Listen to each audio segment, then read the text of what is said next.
And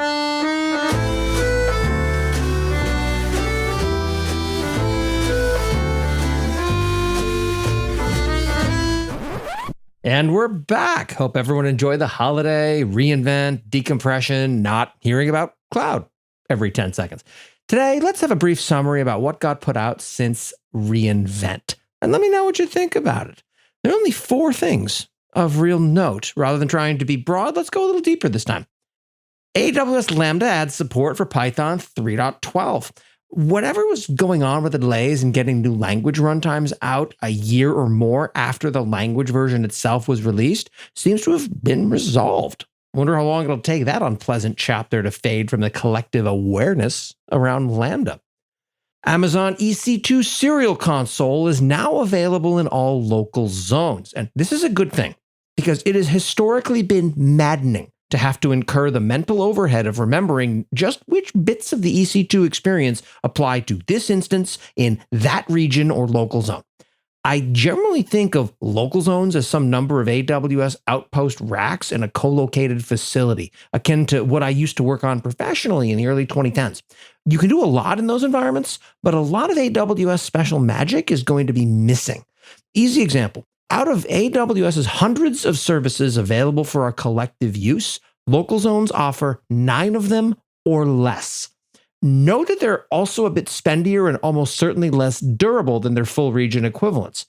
In other words, if you don't need to use a local zone, use a region instead. macOS support policy updates for the AWS CLI version 2. And this is more than a bit of a mess. Apple itself doesn't support as many historical versions of macOS as the AWS CLI does.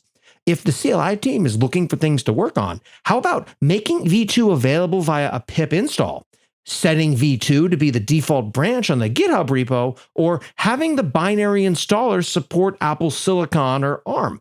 Customers running unsupported operating systems as decreed by the OS vendor should have zero expectation that third-party tools will continue to support them. And how Transfer Family can help you build a secure, compliant, managed file transfer solution. It's easy to look at AWS Transfer Family and think that it's economically ridiculous. You wouldn't be wrong, given that it charges 30 cents an hour per protocol of FTP, SFTP, and FTPS, plus another 4 cents per gigabyte sent to it. Running this thing to share files with your friends would be a horrible start to your pay AWS less money New Year's resolution. But that's not what it's built for. Think of large banks dealing with legacy behind-the-times partners, such as other large banks, or worse, being a startup and dealing with a partner like that. You're unlikely to move them, so you've got to meet them where they are.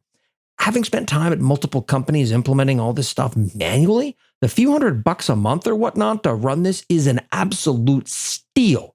That's the use case, not sharing whereas with your teenage friends. Remember, almost anything can be expensive and absurd if you hold it wrong.